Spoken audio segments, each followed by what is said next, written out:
Here's some more information about the G20 press conferences and bilaterals which are lined up for today. At around 2:30 p.m., you're going to be seeing an MEA Pre-summit press conference. Then at 5 p.m., there's going to be a bilateral meeting with the Bangladesh Prime Minister Sheikh Hasina. At 6:15 p.m., the UN Secretary General is going to be holding a press conference, of course, in the capital.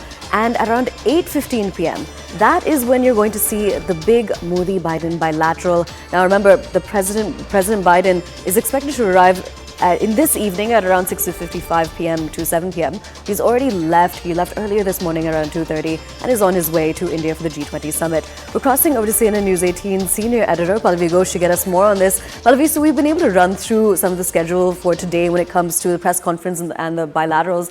What else is on the cards for today?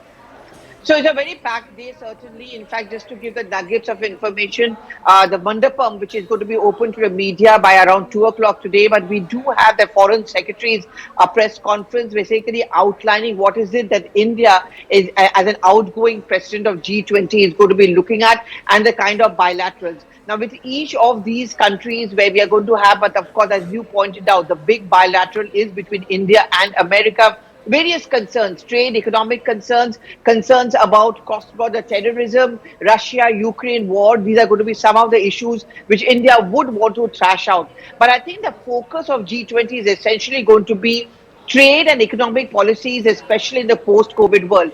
There are many parts of even the developed countries who are seeing a recession taking place. There's an increasing call and demand for the fact that no country can now operate in isolation, which is that the trade and economic policies of every country, at least the G20 countries, are interlinked. You know, there have been many thorny issues why there was never a joint resolution as far as the Bali G20 was concerned.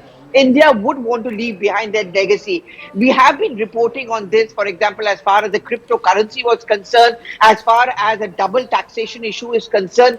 What India wants to drive through these bilateral meetings and also on the G20 table is that each of the countries, let's put a start at G20, have their own concerns. We need to be more inclusive. We need to be more interactive. While every country does have a right to push their case to protect their own economy and trade, but at the end of the time, end of the day, we all need to look together as one. That's the reason why India's tagline is Vasudev Kutumbakam.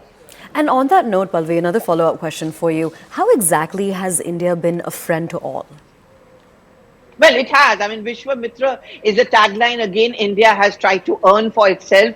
You know, there is a condescending look down upon countries like India in the past, where they thought, okay, these are just developing countries. They can't even help themselves. How can they help others? I remember just recently when the Chandrayaan mission was successful, there were some abroad who felt that India is wasting too much money on these missions. But we do it. We did it. And because this has a rippling effect, India has been trying to drive home the point, and which they certainly will once at the G20 table again, is that again the point which I was making, we can no longer look at in isolation. COVID and post-COVID times, frankly speaking, has been a drain even on developed countries. You must have also noticed that France, for example, saw a crumbling health infrastructure. They were not able to cope up with the COVID cases. We were able to give our vaccines, and our vaccines have been deemed to be more reliable.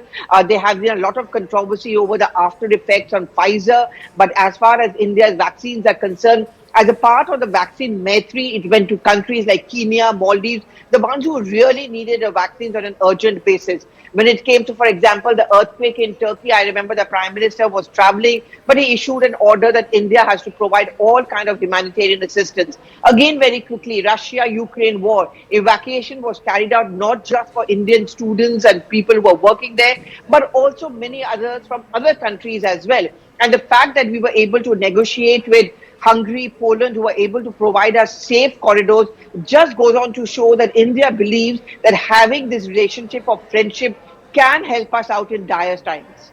Absolutely. Pallavi, thank you so much for joining us and giving us those very important details. We'll continue to return to you for more. Right now, we're going to be shifting focus. There's some breaking news coming in.